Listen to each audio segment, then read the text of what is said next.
Hi, welcome. Enjoy the content. Subscribe and turn on notifications. Leo woke up that Tuesday with a knot in his stomach. It wasn't the lingering taste of last night's whiskey, or the dull ache in his back from hauling walnut planks all day. It was a different kind of feeling. A low-frequency hum of premonition that told him something was about to shift permanently. At 36, he'd learned to trust those instincts. They were the same gut feelings that guided his hands when shaping a difficult piece of wood. The silent knowledge that told him where the grain would resist, and where it would yield. He sat alone at the kitchen island he had built himself. The cool granite a stark contrast to the warmth of the coffee mug in his hands. Upstairs, the shower was running. Cora was getting ready. His wife of 7 years. Cora, 34 years old. She had always been meticulous about her appearance. It was one of the first things he'd noticed about her, 12 years ago. But lately, the effort was no longer invisible. He had started cataloging the changes. Like a detective building a case. The makeup, more elaborate. The clothes, tighter. The perfumes, new and exotic. Scents he hadn't picked out. Scents that didn't smell like them. The water upstairs shut off. The silence that followed felt heavy. He remembered her in the beginning. A brilliant financial analyst, but with a softer edge. Her smiles were reserved for him. Her energy directed toward the life they were building. In their quiet corner of Bridgeport.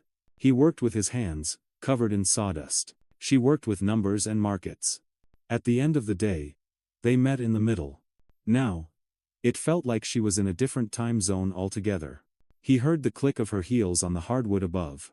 When she came down the stairs, the knot in his stomach tightened into a cold fist. She was wearing a slate-gray blazer that accentuated her figure in a way that felt public. Paired with a silk camisole, and trousers so sharp they could have cut glass. The heels were high. Impractical. She looked beautiful. But it was a corporate, untouchable kind of beauty. It wasn't for him. That realization, stark and clear in the morning light, hurt more than he wanted to admit. "Morning," she said. Her voice bright, but distant. She grabbed a yogurt from the fridge. Swift. Efficient. Already at the office in her mind. "Morning," he mumbled into his mug. She paused, keys jingling. "You're quiet today." "Just tired," he lied. A quick, practiced smile. The kind she gave to junior analysts. "Don't work too hard. I'll be late tonight, closing a big fund." She leaned in. A perfunctory kiss on the cheek. Her skin was cool. The scent of her new perfume, floral, but sharp, filled his senses. And then, she was gone. The day passed in a haze of sawdust and varnish. He spent 8 hours in his workshop. But his mind was somewhere else. Replaying the image of Cora walking down the stairs. The sound of her heels. Clicking away from him. He had heard the name Julian. At least a dozen times in the past month. Julian said this. Julian suggested that. Julian is so visionary.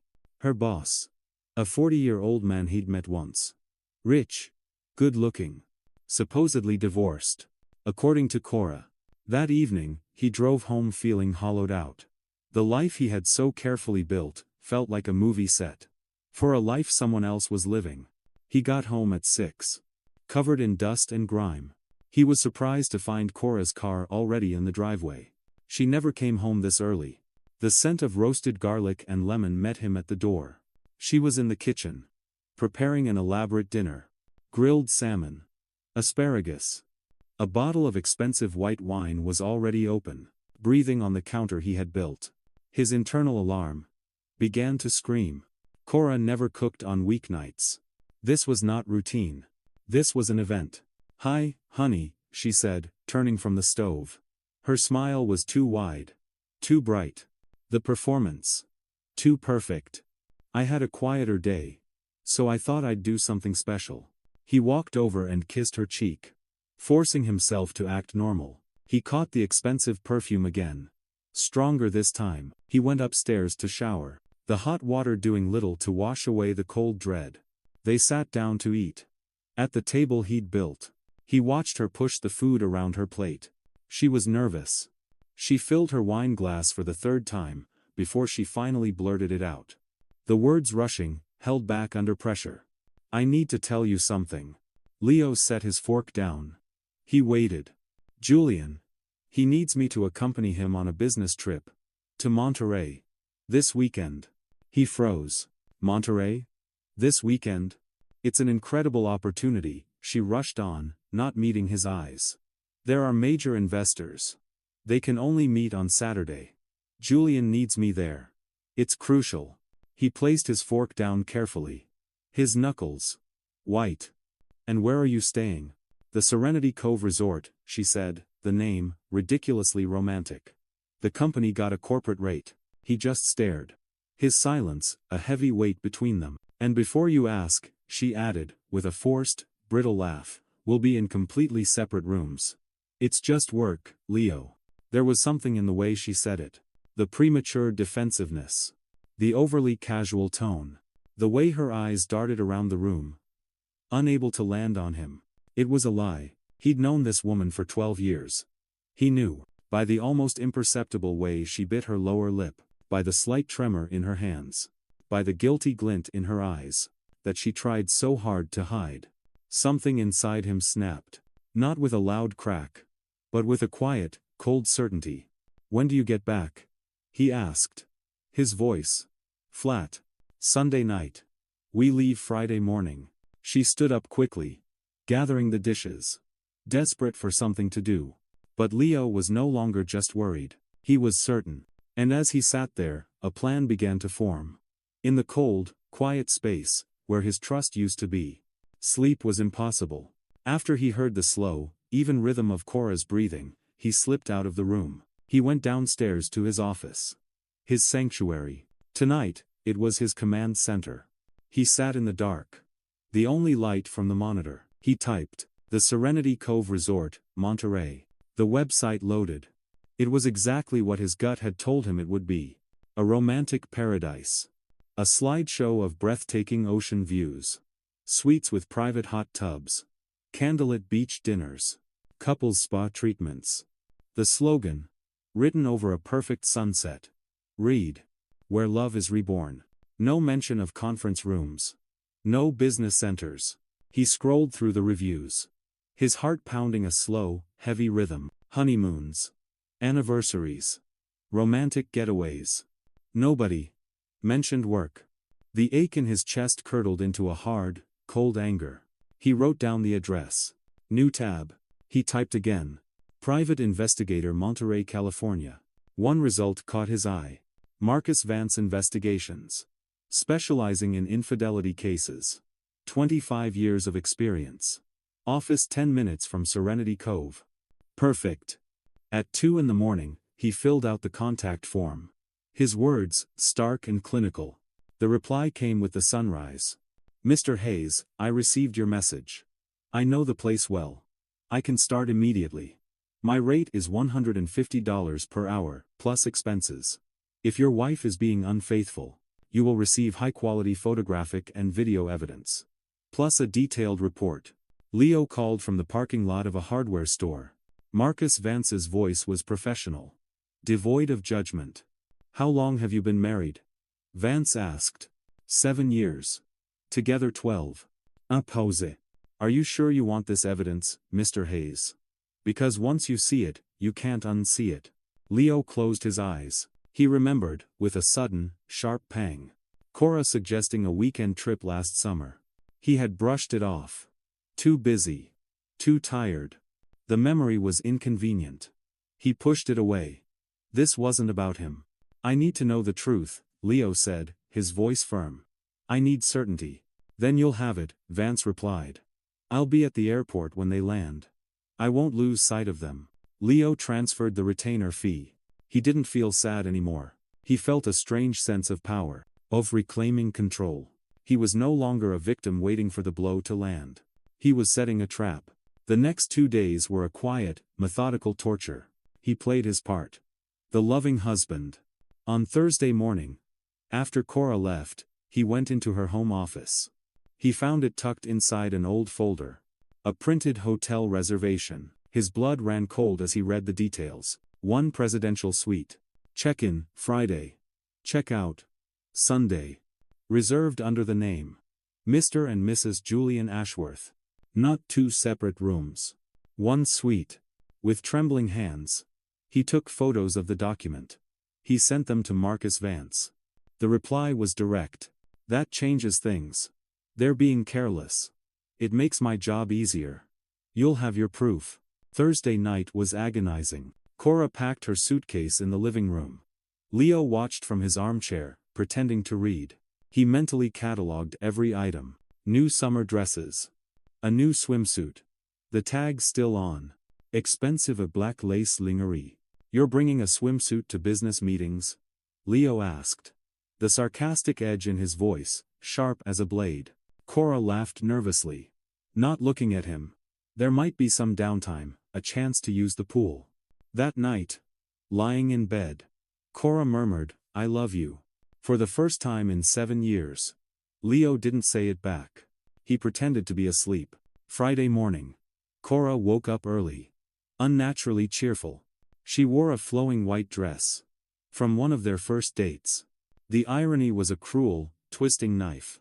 "Bye, love," she said, leaning in. He turned his face at the last second. Her lips brushed his cheek. He felt her hesitate. A flicker of hurt in her eyes. Quickly masked. "See you Sunday night." He watched from the window as her Uber pulled away. He took out his phone. He texted Marcus Vance. "She just left. I'm counting on you." The reply came 2 hours later. Along with the first photograph. Cora and Julian. At the boarding gate. She was laughing. Her head tilted back. His hand was resting casually. Possessively. On the small of her back. Tu intimate. To familiar. Leo felt sick. He had his certainty. The rest of the weekend would just be the punctuation. The updates came in a steady, relentless stream. Each message, each photo, was a nail being hammered into the coffin of his marriage. They just landed in Monterey. "I'm following." Took a shared Uber. Confirmed. "I'm behind them." Photo after photo. Cora and Julian leaving the airport. Cora and Julian arriving at the Serenity Cove. Cora and Julian checking in. Together. Cora and Julian entering the same presidential suite. A message from Vance. "I'm positioned in the hotel's lounge." They just left the suite. Dressed for a beach dinner. An hour later. A short video clip. Them walking along the beach at sunset. Julian. Holding her hand. The way she looked up at him. Her eyes bright. Her smile genuine. That was the look she used to save for him. Only for him. Seeing it directed at another man was a physical blow. "They seem very comfortable together," Vance wrote. Based on body language. "I'd say this has been going on for a few months. This isn't new." Leo dropped his phone. A few months. While he was working. She was living another life. The lie was so much bigger than one weekend. Saturday brought more devastating proof. Vance had a table at the same restaurant. "I know the manager," Vance explained. "Got the best seat for photos." The pictures were intimate. Damning. Julian holding her hand across the candlelit table. Them sharing dessert. Her wiping a smudge of chocolate from his mouth with her thumb. A gesture he knew so well. Another photo. Julian kissing her neck as they waited for the valet. His hand wrapped firmly around her waist. They went back to the suite around 10, Vance messaged late that night. "Curtains are closed." Leo couldn't sleep. Sunday brought the final, most painful evidence. Photos of them on their private balcony. In hotel robes. Hair messy. Photos of them in the suite's private pool. Julian kissing her in the water. His hands. Where only a husband's hands should be. The last photo arrived at 3 p.m. Cora and Julian in the lobby. Checking out. His arm around her shoulders. Protective. Possessive. "They're on their way to the airport," Vance wrote. "I'll compile the full report. I'm sorry for what you're going through." Leo thanked him mechanically. His grief had burned away. Leaving something cold and hard. He didn't want revenge. He wanted something worse. He wanted her to lose everything. The way he was losing everything. He had already called a lawyer. Now. It was time to prepare the stage for the final act. He drove to a print shop. Paid extra for the highest quality photo paper. Each image. Sharp. Undeniable. Devastating. Then he went to a department store. And bought several large suitcases. He returned home. And methodically began to pack her things. At 7 p.m. on Sunday, Leo sat in a chair in the corner of their bedroom. The 47 photos were laid out across their marital bed. A visual narrative of her betrayal. The suitcases were stacked neatly in the hallway. He heard her key in the front door. A cold rage boiled inside him. He heard her come upstairs. He heard her pause in the hallway. A moment of confused silence. Then, she walked into the bedroom. She had a tired but satisfied smile on her face. "Hi, love. It was such a product." Her voice died. Her eyes landed on the bed. The color drained from her face as she processed what she was seeing. Photo. After photo. After photo. "Leo, let me explain," she whispered. Her hands, shaking violently. He stood slowly. His face, a mask of icy calm. "Explain?" He repeated, his voice dangerously low. "You want to explain how these photos are a lie? How the man you spent the weekend with isn't Julian, your married boss?" Her eyes widened. "Married? Oh, you didn't know," Leo said. "Convenient.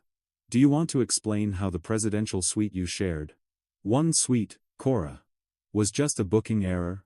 Tears streamed down her face. "Leo, I'm so sorry, it was a mistake." A mistake?" He laughed. A harsh, humorless sound. "A mistake is forgetting to buy milk. This," he said, gesturing to the bed, "this is a choice. You chose to lie. You chose to betray. You chose to destroy our marriage." She took a step forward. Her hands outstretched. "Please, can we talk? I'll end it with him, I promise." "Don't touch me," he said coldly, stepping back. "Don't you dare touch me with the same hands that were all over him." Cora sobbed, collapsing against the dresser. "Leo, please, I love you." "You love me?" He interrupted, his voice rising. "You don't love me, Cora. You love the security I provide. The comfortable life we built. But you don't love me." He pulled out his phone. "Before you continue lying, I want you to know that these photos have already been sent to some very interested parties." Her face twisted in horror. "Julian's wife received everything 2 hours ago. Along with the full report from my private investigator. And your company's HR department also received a complete file. I documented every cent of corporate funds you used. The luxury hotel. The dinners. The champagne. Corporate fraud is a serious matter, Cora." She collapsed to the floor. Sobbing. "You destroyed my life," she whimpered. "You destroyed everything." He knelt in front of her, forcing her to meet his gaze. "I destroyed your life. You destroyed your own life, when you chose to sleep with your boss. When you chose lies over truth, lust over love. Don't you dare put that on me." He stood. His icy composure regained. "You have 10 minutes. Gather what you can carry. And leave my house. Your suitcases are in the hallway. The rest you can arrange to retrieve later. With my lawyer present." "I have nowhere to go," she cried. "That's not my problem anymore," he replied. His voice, a weapon. "You should have thought of that before." He glanced at the clock. 9 minutes. She tried to argue. To beg. But he was unyielding. A statue of judgment. He heard her drag her suitcases down the stairs. He heard her call someone. Her voice breaking with desperation. When the front door finally closed, the silence that filled the house was deafening. He walked back to the bedroom. He gathered the photos, one by one. He collapsed onto the mattress. He told himself he cried then. Deep, shuddering sobs, for the marriage that was destroyed. But beneath the performance of his own grief, there was something else. A strange and profound sense of relief. The quiet satisfaction of a project completed. A problem surgically removed. The house was quiet again. It was his house again. And for the first time in a long time, everything was back under his control. Thank you for watching the video. If you enjoyed it, don't forget to subscribe to the channel and turn on notifications so you won't miss any updates. See you next.